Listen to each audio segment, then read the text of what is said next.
to know. Hey, hey. We need one more. And what's there to hide? Let us decide. Amen. All right, ready? What's there to hide? Let us decide. What's there to hide? Let us decide. What's there to hide? Let us decide. What's there to hide? Let us decide. What's there to hide? Let us decide. And then we'll end with something, you know.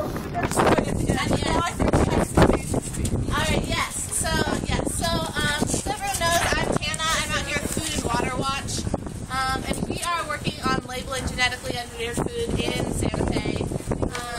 We think that right now there are no long-term studies that show that this food is safe, and people absolutely deserve the right to know what's in their food. You know, I imagine a Santa Fe where, you know, everything is, where the community is brought together by local, safe, healthy, sustainable food.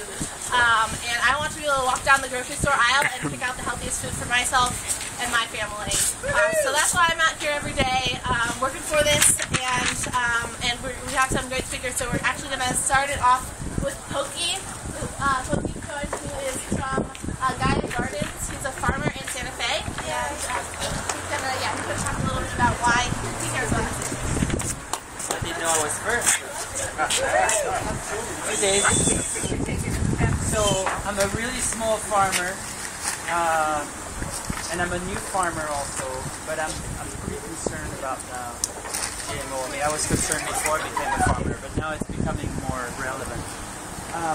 I was reading a couple articles this morning on the demonstrations that just happened at the end of last month in Mexico City, where 60,000 small farmers demonstrated in the center of town. And there's a quote from Olegario Carrillo, who is the president of the Mexican Small Farm Association, or UNORCA. And he addressed the crowd in the Central Plaza saying, during the last 30 years, successive governments have tried to wipe us out. They've promoted measures to take our land away, our water, and also our water rights, our seeds, plant, and animal varieties, traditional knowledge, markets, but we refuse to disappear.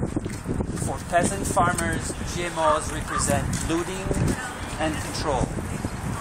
So that was one thing that stood out in that article, but the other one was about gene splicing.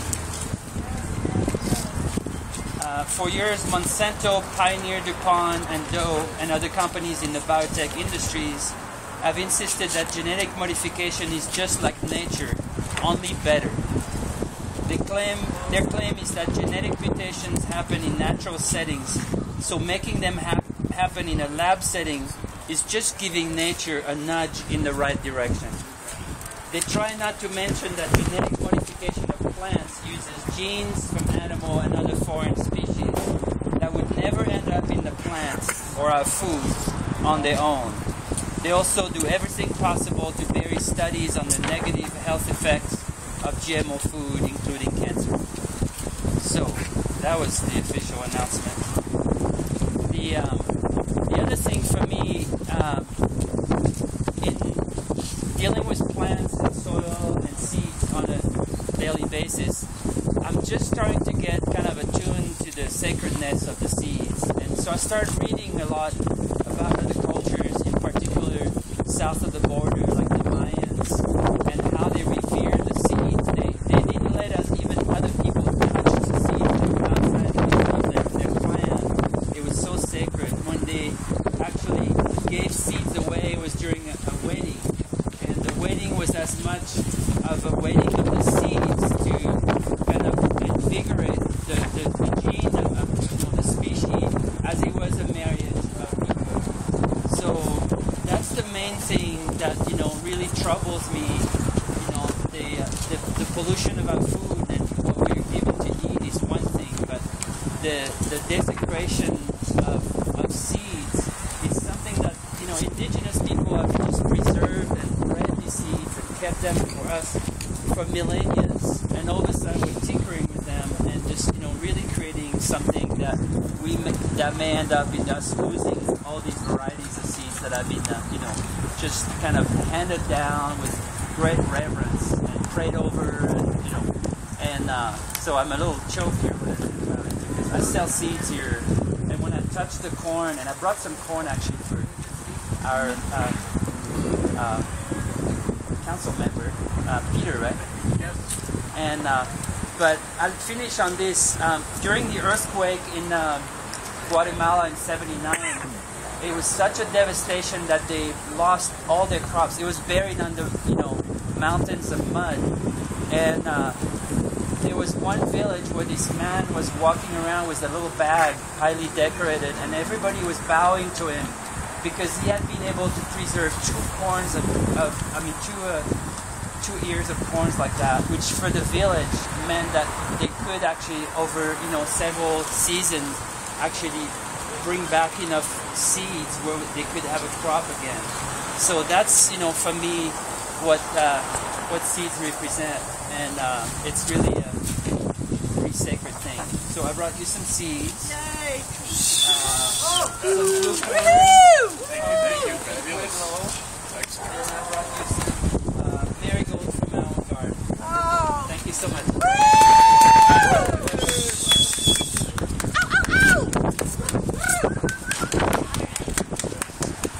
Wonderful. Thank you so much, Poki. So next we're going to hear from Sarah Noss, who is the Executive Director of the Farmers Market Institute. So she has a really great, unique perspective on what people in Santa Fe want out of their food, and also just about the direction that our city is going in terms of food production and consumption. So we're going to bring her on out. Okay, which way should I face? Why don't you face that way, actually, so we can get a little... Okay, we're just not face this way. Alright. Do you guys know how large the food industry is in the United States? No. $400 billion a year. Wow. And if you add the restaurant industry, it's $1 trillion a year industry. So food business.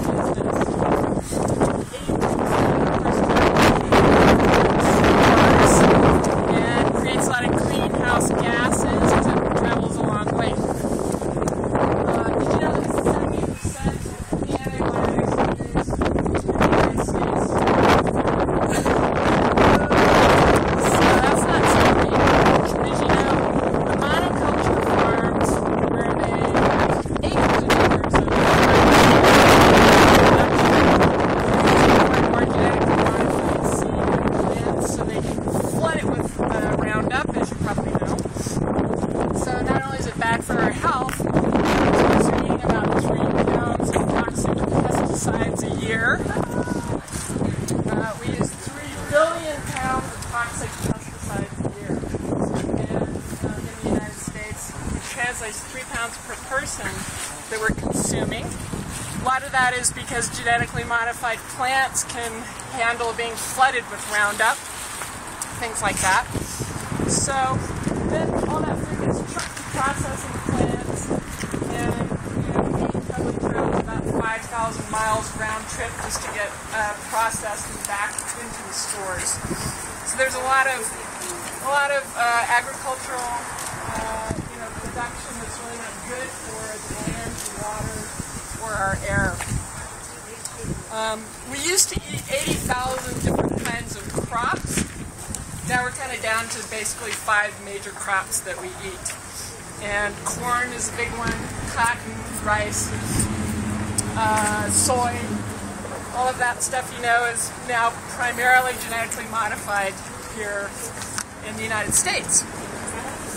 So I just have a couple of questions for you guys. Do you know how much food we eat in northern New Mexico, money-wise? This would be Santa Fe, Taos, Mora, Rio Grande Valley. How much food do we eat annually? We eat over $592 million in food here. So how can you make a difference? You can think about what you buy and not buy the foods that are going to support the GMOs. $262 million of that food we eat out in restaurants. So you can also put pressure on restaurants not to serve GMO foods. We can make a difference when we're thoughtful and we're aware of what we buy. So we have a lot of leverage here in northern New Mexico, just with the money that we spend on food. So my question is, do you think it should be up to the biotech companies to tell us if GMO food is good for us? Do you think it's okay that the USDA has never tested genetically engineered foods to see if it's safe for us? Do you want to eat a genetically engineered food that was flooded with Roundup or pesticides? Let's hear it for the 60 other countries worldwide that require labeling. And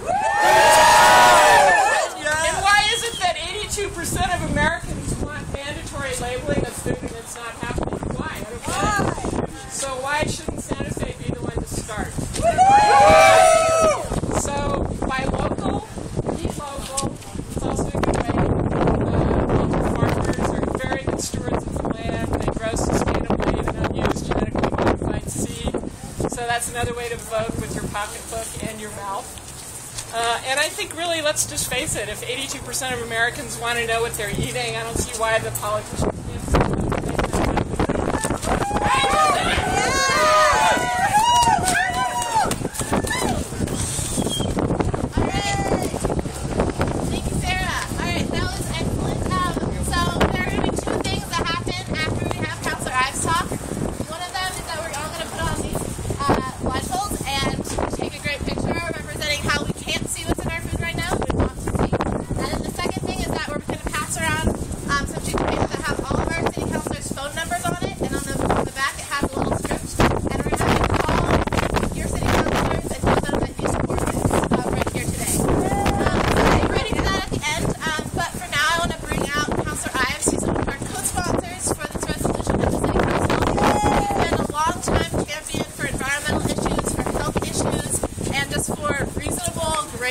legislation, and so we're really excited to have him here today, and yeah, I'll let him take it away.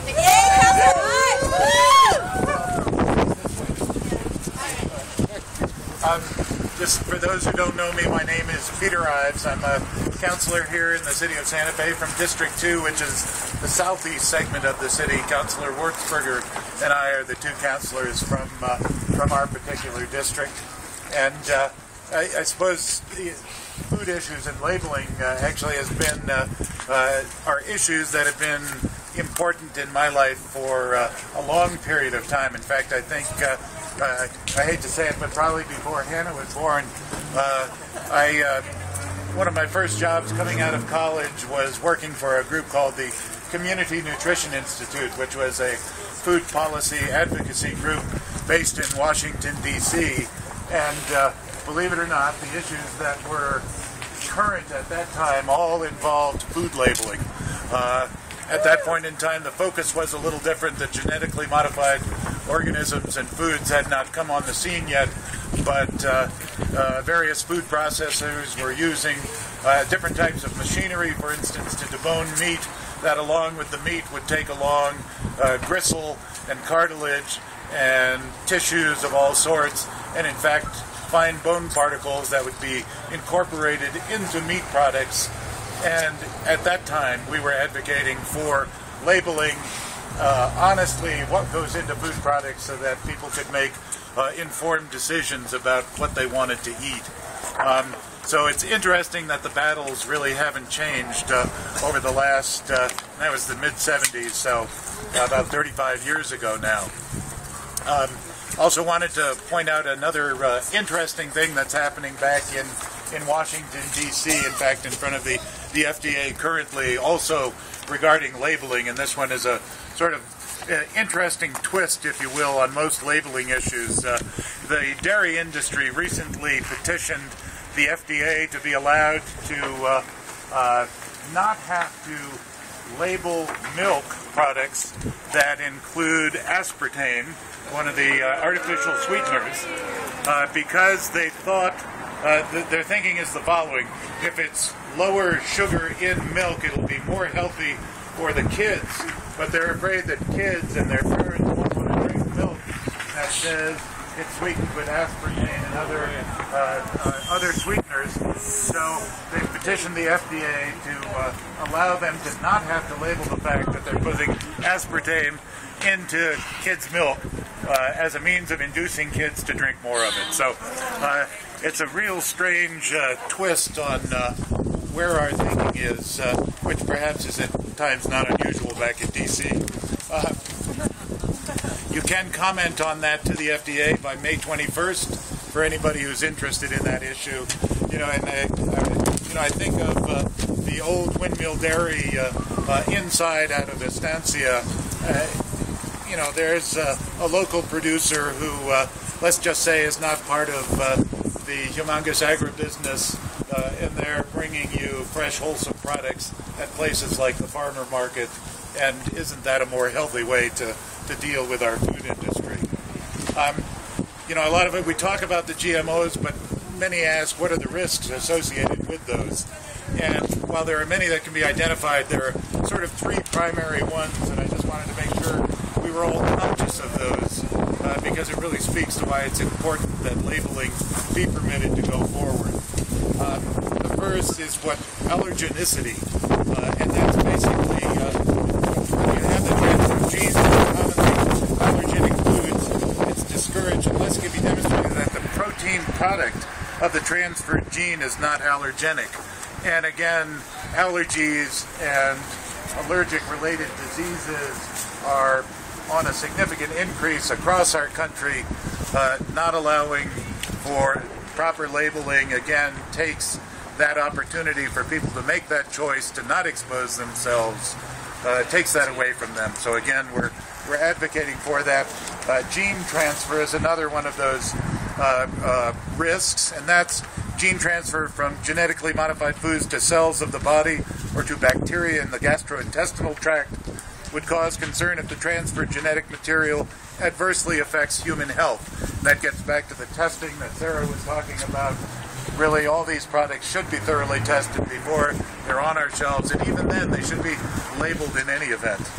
And the third is outcrossing, and that's the movement of genes from genetically modified plants into conventional crops or related species in the wild, and that's referred to as outcrossing. And that was, in fact, the subject of the Monsanto litigation that was ruled on last year by the U.S. Supreme Court. And of course, the Supreme Court kicked it out totally on a procedural question, specifically whether or not there had been a demonstration of sufficient harm to issue the injunction against Monsanto in the first instance. They held that no damages hearing, no injury hearing had been conducted, and so they threw out the injunction. So Monsanto carries on with what they're doing with little restraint, and again, it's acting at the local levels that I think is going to be, in the end, what moves these issues forward. I wanted to tell you, too, what the city's doing. As Hannah was saying, and as many of you are familiar, having seen you down at Council, we, of course, put forth a resolution, and I'll read the resolution, because that's what we always do to make sure that folks know what we're talking about down at City Hall. But it's expressing support for the mandatory labeling of genetically engineered products so consumers are informed about the potential long-term risks of genetically engineered products to public health and the environment, which are largely unknown, and directing staff to collaborate with Santa Fe County staff to explore the options for enacting city-county legislation that would enact a prohibition on the propagating, cultivating, raising, and growing of genetically engineered organisms, and or enacting city council legislation that would provide for the labeling of food sold in the city county that contains genetically engineered materials. So, and I can tell you that at the Finance Committee, where Councilor Bushee and I introduced this measure, we had a unanimous vote moving this forward, so it will be going to Council soon, and I honestly don't anticipate any opposition. And that's, again, in large part, one of the reasons we all love to live in Santa Fe, which is it's an informed community. It's an intentional community in terms of how we choose to live and what we choose to do.